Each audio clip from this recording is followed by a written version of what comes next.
کہتے ہیں ماہ رجب کی تیسری جمعرات کے دن جو کہ شروع ہو چکی ہے، صرف 10 روپے کی ٹافیاں لے کر اس کے اوپر قرآن مجید کی یہ سورہ مبارکہ پڑھ کر وہ بانٹ دو، اور بس بانٹنے کی دیر ہے، شام نہیں ہوگی آپ کے گھر کو مال و دولت سے بھر دیا جائے گا۔ یہ عمل ماہ رجب کی تیسری جمعرات کے دن کا سب سے طاقتور عمل ہے، کیونکہ یہ عمل جس نے بھی کیا ہے الحمدللہ وہ پورے سال کے لیے مالا مال ہو جاتا ہے، اس کے گھر میں رزق کی کمی جو ہوتی ہے اس کا خاتمہ ہو جاتا ہے، ہر طرف سے آنے والی پریشانی اور مشکل کا خاتمہ ہو جاتا ہے، جو بھی بندش جو بھی رکاوٹ پریشانی ہوتی ہے اللہ کے فضل اور اس کی رحمت سے وہ ختم ہو جاتی ہے۔ اس لیے کہ ماہ رجب کی اس جمعرات جو کہ آج تیسری جمعرات ہے، آج 18 تاریخ ہے، اور اسی طرح پھر آگے جمعہ ہوگا، پھر آگے ہفتہ، پھر اسی ترتیب کے ساتھ ماہ رجب کا مہینہ اختتام کو پہنچنے والا ہے۔ اب دیکھیں اللہ تعالیٰ کا یہ کتنا فضل ہے کہ اس نے ہمیں ماہ رجب جیسا عظیم برکتوں والا مہینہ عطا کیا، اور اس کی آج کتنے دن گزر چکے کہ دوسرا عشرہ بھی اختتام کو پہنچنے والا ہے۔ اگر ابھی تک آپ نے اس ماہ مبارکہ کی برکتیں حاصل نہیں کی، اور اس ماہ مبارکہ میں اگر ابھی تک آپ نے اعمال اور وظائف پڑھے ہیں لیکن کامیاب نہیں ہوئے، آپ کی حاجتیں پوری نہیں ہوئی، تو پھر جلدی کریں اس عمل کو اس ترتیب کے ساتھ پڑھیں۔ دیکھیں یہ عمل آپ کی زندگی بدل سکتا ہے، آپ کی ہر جائز حاجت پوری ہو سکتی ہے، جو بھی جتنے بھی پیسوں کی ضرورت ہے، جتنے بھی مال و دولت کی آپ کو ضرورت ہے، آپ نے کچھ اس ترتیب کے ساتھ اس عمل کو پڑھنا ہوگا کہ سب سے پہلے آپ دکان پر جائیں، کہیں بھی جس بھی دنیا کے کونے میں ہے، 10 روپے کی لے لیں، 20 کی لے لیں، 100 کی لے لیں، وہ آپ کی مرضی ہے، لیکن کم از کم 10 روپے کی لازمی لینی ہے۔ میں آگے چل کر یہ وضاحت بھی آپ کو کر دوں گا کہ یہ کیوں لی جا رہی ہیں، اور کیوں آپ کو اس کے بدلے ایک ایک ٹافی کے بدلے اللہ تعالیٰ اتنا نوازے گا کہ آپ کی نسلوں سے بھی رزق نہیں ختم ہوگا، دولت نہیں ختم ہوگی۔ اب سب سے پہلے ماہ رجب کا مہینہ یہ وہ برکتوں والا مہینہ ہے کہ جس کا ادب کریں تو اللہ ایمان کی دولت عطا فرما دیتا ہے، اور اس کا مطلب بھی رجب کا راہ سے مراد ہے اللہ کی رحمت ہے، تو یہ رحمت والا مہینہ ہے، کیونکہ اس کے بارے میں میرے آقا نے فرمایا کہ رجب یہ اللہ کا مہینہ ہے، شعبان حضور فرماتے ہیں یہ میرا مہینہ ہے، اور رمضان کے بارے میں حضور فرماتے ہیں یہ میرے غلاموں کا مہینہ ہے۔ اب میں آپ کو بات کروں کہ اپنے دور کے ابدال حضرت جعفر بن خطاب رحمت اللہ علیہ بیان کرتے ہیں کہ میرے دروازے پر ایک مانگنے والے نے آواز لگائی، میں نے زوجہ محترمہ سے پوچھا تمہارے پاس کچھ ہے؟ جواب ملا 4 انڈے ہیں۔ میں نے کہا کہ مانگنے والے کو دے دو، انہوں نے دے دیے، وہ انڈے پا کر چلا گیا۔ ابھی تھوڑی دیر گزری تھی، میرے پاس ایک دوست نے انڈوں سے بھری ہوئی ٹوکری بھیجی، میں نے گھر میں پوچھا اس میں کل کتنے انڈے؟ انہوں نے کہا کہ 30۔ میں نے کہا تم نے فقیر کو 4 انڈے دیے تو یہ 30 کس حساب سے آئے ہیں؟ کہنے لگی کہ 30 انڈے ثابت ہیں، 10 ٹوٹے ہوئے ہیں۔ اس کی وجہ یہ تھی کہ مانگنے والے کو جو انڈے دیے گئے اس میں 3 ثابت اور 1 ٹوٹا ہوا تھا، رب کریم نے ہر ایک کے بدلے 10 عطا فرمائے ہیں، ثابت کے بدلے ثابت اور ٹوٹے کے بدلے ٹوٹے۔ تو یہ دیکھیے گا نا اللہ تعالیٰ کا کس قدر وہ کریم ذات ہے کہ جو اخلاص کے ساتھ سخاوت کرتا ہے نا، اللہ تعالیٰ اس کی سخاوت کو فوراً قبول فرما کے دنیا میں ہی اس کا صلہ اور اجر عطا فرما دیتا ہے۔ اس لیے یہ مہینہ کوئی عام مہینہ نہیں ہے، اس کو لوگ اکثر غفلت میں سستی میں گزار دیتے ہیں، یہ ان کی غفلت ہوتی ہے، اور یہ ان کا جو ہے ان کے معاملات ایسے ہوتے ہیں کہ ان کو اس چیز کی سمجھ نہیں آتی۔ دیکھیں حضرت قیس بن صلح انصاری بیان کرتے ہیں کہ اس کے بھائیوں نے نبی علیہ السلام سے ان کی شکایت کی کہ وہ فضول خرچی کرتے، اس معاملے میں بہت کھلا ہاتھ ہے۔ نبی علیہ السلام نے ان سے فرمایا تمہارے بھائیوں کا کیا مسئلہ ہے؟ وہ اس گمان پر تمہاری شکایت کر رہے ہیں کہ تم اپنا مال میں بہت فضول خرچی کرتے ہو، تمہارا ہاتھ بہت کھلا ہے۔ میں نے عرض کی یا رسول اللہ میں آمدنی میں اپنا حصہ لے کر اللہ کریم کی راہ میں اور دوستوں میں خرچ کر دیتا ہوں۔ تو آقا علیہ السلام نے اب دیکھیے رسول پاک صلی اللہ علیہ وسلم نے میرے سینہ اقدس پر ہاتھ مبارک رکھا، 3 مرتبہ مجھے ارشاد فرمایا خرچ کر اللہ تجھے اور عطا کرے گا۔ حضرت قیس فرماتے ہیں اس کے بعد میں جب بھی راہ خدا میں نکلتا تھا، میرے پاس اگر سواری ہوتی تو آج میرا یہ حال ہے کہ مال آشائش میں اپنے بھائیوں سے بڑھ کر ہوں، اور میرا مقابلہ امیر دولت میں کوئی شخص کر نہیں سکتا، اس قدر اللہ نے مجھے مال و دولت عطا کی ہے۔ تو دوستو یہ وہ چیزیں ہوتی ہیں کہ جو انسان کو وہ مقام، وہ درجہ دلا دیتی ہیں کہ جس کا اس نے تصور نہیں کیا ہوتا۔ اب آپ نے جب یہ چیز لے لیں، اپنے سامنے رکھ لیں، باوضو ہو کر بیٹھ جائیں، آج جمعرات کی شام، کل جس وقت پورے دن میں 24 گھنٹے آپ کے پاس ہیں، جس وقت چاہیں آپ یہ عمل پڑھ سکتے ہیں۔ لیکن یہ موقع تمہارے پاس بڑا بہترین موقع ہے، اس موقع کو اپنے لیے غنیمت سمجھیں، اس سے فائدہ اٹھائیں۔ اگر یہ موقع ہاتھ سے چلا گیا تو پھر بار بار اس طرح کے موقع نہیں ملتے۔ جس نے یہ موقع گوا دیا، سمجھ لیں کہ بہت بڑی برکت سے وہ محروم رہ گیا۔ دیکھیں اب آپ نے اسی ترتیب کے ساتھ درود پاک پڑھنا ہے، جس کی تعداد صرف 7 مرتبہ ہے۔ 7 بار آپ نے درود پاک پڑھنا ہے، جو ہم نماز کے اندر پڑھتے ہیں۔ اب یہ چیزیں جو میں نے آپ کو بتائی ہیں، یہ آپ کے سامنے اپنے رکھ لینی ہے، اور جب یہ اپنے سامنے رکھ لیں، اس کے بعد آپ نے اسی طرح قبلہ رخ بیٹھ جانا ہے، اس کے اوپر پڑھنا ہے۔ گھر میں خواتین بھی کر سکتی ہیں، ہر کوئی یہ عمل کر سکتا ہے۔ تو اس لیے یہ عمل آگے دوست احباب کو بھی بتائیں، تاکہ ہر بھائی بہن دوست احباب کا فائدہ ہو۔ دیکھیے دوسروں کے لیے بھلائی سوچو گے تو اللہ تعالیٰ تمہارے ساتھ بھی بھلائی کا معاملہ فرمائے گا۔ وہ ایک شعر بھی ہے کہ کرو مہربانی تم اہل زمین پر، خدا مہرباں ہوگا عرش برین پر۔ اگر تم ایک دوسرے کے ساتھ تعاون کرو گے تو اللہ تبارک و تعالیٰ بھی تمہارے ساتھ ایسی ہی شفقت اور محبت فرمائے گا جیسا تم لوگوں کے ساتھ اپنا رویہ کرتے ہو۔ اسی لیے کہ اللہ کے بارے میں جیسا انسان تصور کرتا ہے نا، اللہ پاک اس کے ساتھ ویسا ہی معاملہ فرماتا ہے۔ اب آپ نے جب درود پاک پڑھ لیا تو اس کے بعد آپ نے کلمہ طیبہ پڑھنا ہے، لا الہ الا اللہ محمد الرسول اللہ۔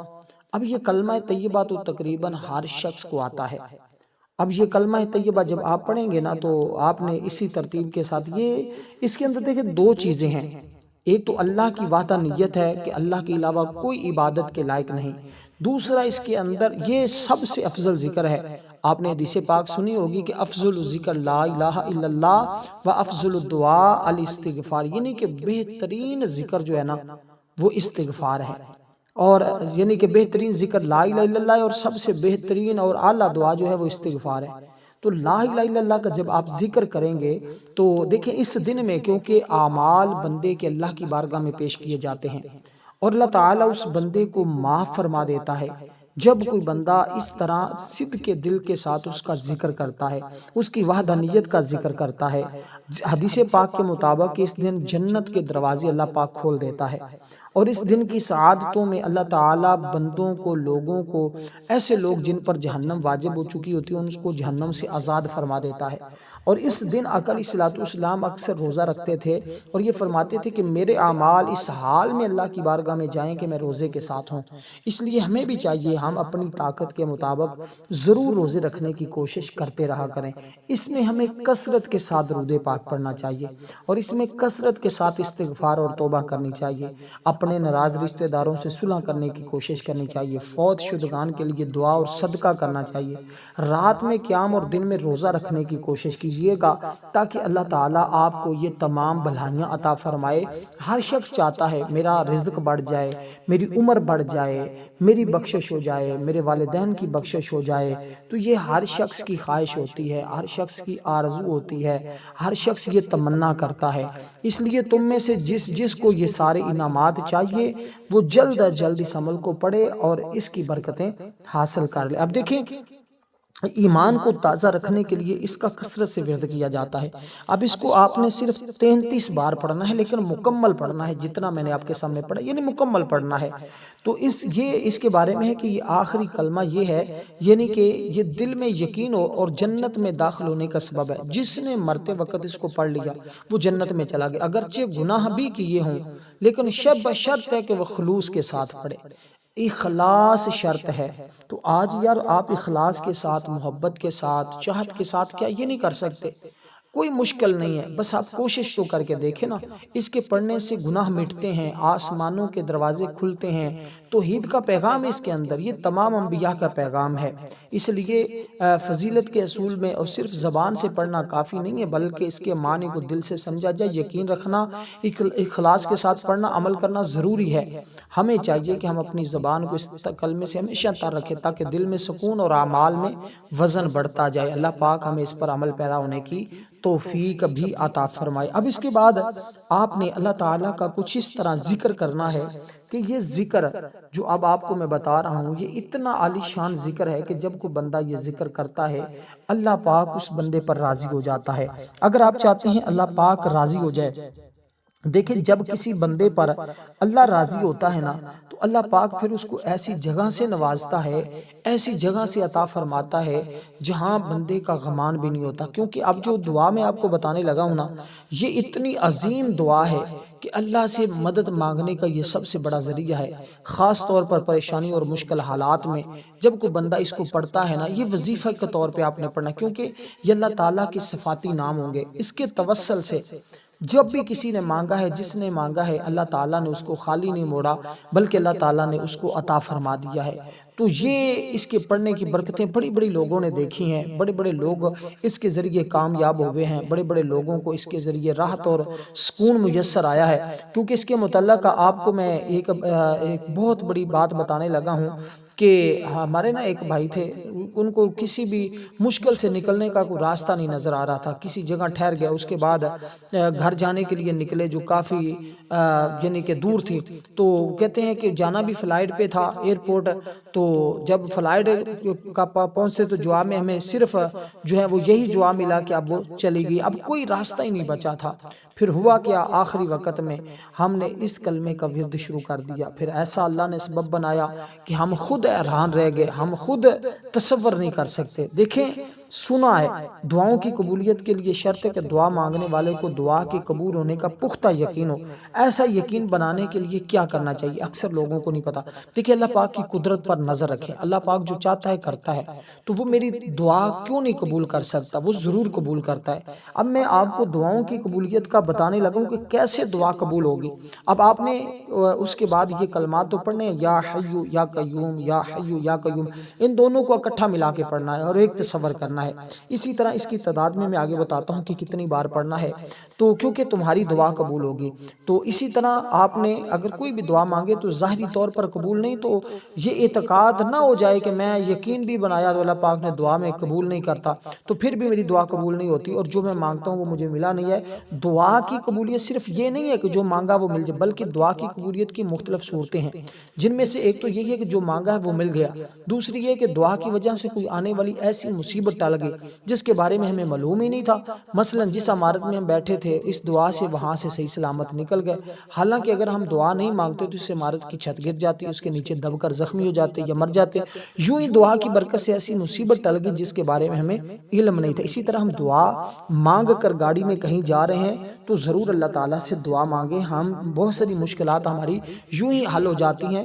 تو عمل کے بعد اکثر لوگوں کا مسئلہ یہ ہوتا ہے کہ وہ دعا نہیں مانگتے، تو دعا آپ نے اس عمل کے بعد ضرور مانگنی ہے۔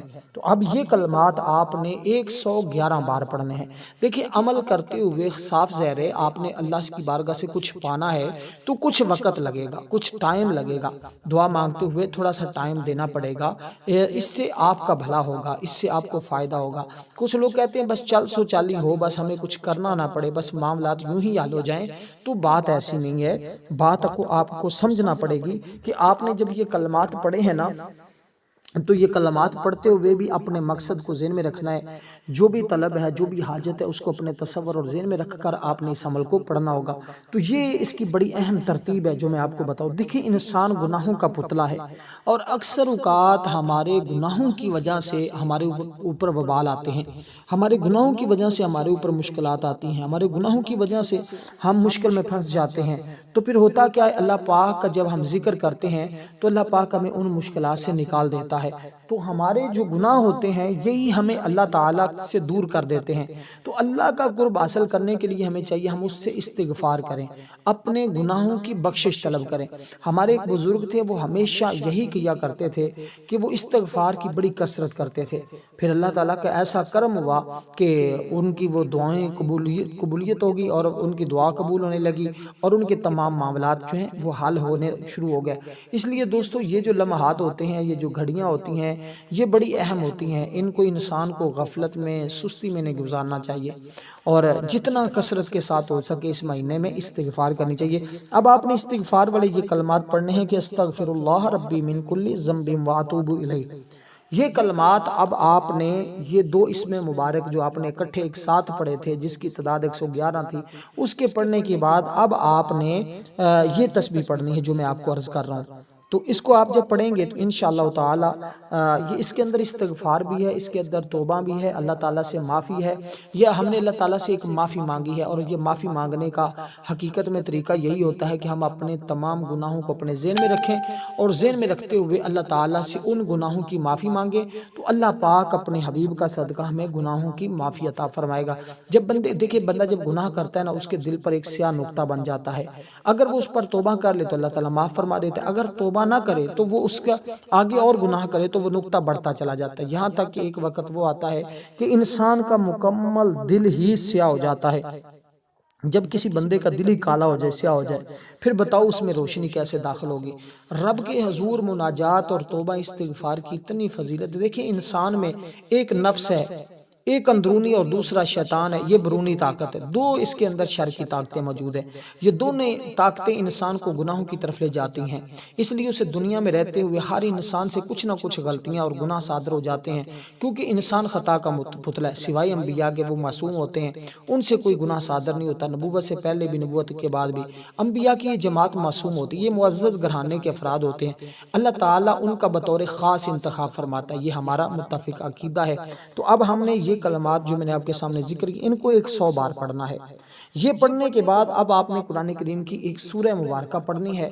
تو یہ سورہ مبارکہ کے بارے میں دیکھیں، انسان جس دور سے اس وقت ہم گزر رہے ہیں نا، کوئی بھی بہن ہے، بھائی ہے، اس کی چھوٹی حاجت ہے، بڑی حاجت ہے، اکثر ہمارے اوپر مصیبتیں اور پریشانی آتی ہیں۔ کوئی بھی انسان جو ہے نا، وہ پریشانی اور مشکل کا انکار نہیں کر سکتا، کیونکہ یہ دنیا مصیبتوں، پریشانیوں، غموں کا گھر ہے۔ بعض لوگ اولاد کی نافرمانی کی وجہ سے پریشان ہیں، بعض خواتین اپنے خامد کی وجہ سے پریشان ہیں، کچھ لوگ مال و اسباب کے ختم ہونے کے غم میں ہیں، بعض لوگوں کو اولاد نہ ہونے کا غم ستائے رہتا ہے۔ اگر انسان چاہتا ہے کہ غم و الم پریشانیوں سے فوری طور پر نجات حاصل کرے، اس کو چاہیے کہ سخت ترین بھی پریشانیاں آ چکی ہیں تو وہ اس طرح یہ عمل کر لے، انشاءاللہ اللہ تعالیٰ اس کی تمام پریشانیوں کو دور فرمائے گا۔ تو اب یہ جو سورت میں آپ کو بتا رہا ہوں، یہ قرآن کریم کی پہلی سورت ہے جس کو سورۃ الفاتحہ کہتے ہیں، یعنی الحمد شریف ہے یہ۔ تو یہ الحمد شریف اتنی رحمت والی اور برکت والی اور جامع صورت ہے نا کہ جب آپ آج جمعرات کے دن اس کو پڑھیں گے تو اللہ کی رحمتیں چھم چھم تمہارے اوپر برسیں گی۔ یہ وہی صورت ہے جس کے بارے میں حضرت علی المرتضیٰ شیر خدا رضی اللہ تعالیٰ، کیونکہ آپ کی ولادت کا مہینہ بھی یہ ہے کہ آپ کی 13 رجب کو ولادت ہوئی تھی، اور اسی طرح آپ کا شان اور آپ کی عظمت کے بارے میں کون نہیں جانتا کہ اللہ تعالیٰ نے کس قدر آپ کو علم عطا فرمایا، کس قدر اللہ تعالیٰ نے آپ کو مقام عطا فرمایا، کس قدر اللہ تعالیٰ نے آپ کو شان اور عظمت عطا فرمائی ہے۔ اس لیے پروردگار عالم سے آپ صدق کے دل کے ساتھ اس عمل کو کریں، انشاءاللہ آج خالی جھولیاں تمہاری بھر جائیں گی اور خالی جیبیں تمہاری بھر جائیں گی۔ اب اس سورہ مبارکہ کی آپ نے صرف 11 بار اس سورت کو پڑھنا ہے، لیکن بسم اللہ کے ساتھ پڑھنا ہے۔ اس کے بعد آخری سورت ہے، اس کے بعد درود پاک ہے، پھر اللہ سے دعا کرنی ہے۔ اس کے بعد جو آپ کے پاس ٹافیاں ہیں یہ بچوں میں بانٹ دینی ہے، اس کے اوپر پھونک مارنے کی ضرورت نہیں ہے، بس آپ کے سامنے پڑھیں، اتنا ہی کافی ہوگا۔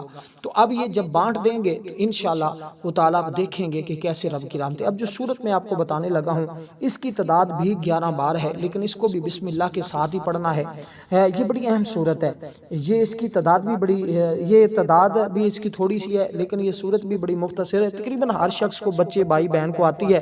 اس کو آپ نے بسم اللہ الرحمن الرحیم کے ساتھ یوں پڑھنا ہے کہ انا اعطیناک الکوثر فصلی لربک وانحر ان شانئک هو الابتر۔ ہماری فجر ٹائم نہ خصوصی دعا ہوتی ہے، اس میں نام شامل کروانے کے لیے ویڈیو کو لائک کریں، کمنٹ میں نام لکھیں۔ والسلام ورحمۃ اللہ وبرکاتہ۔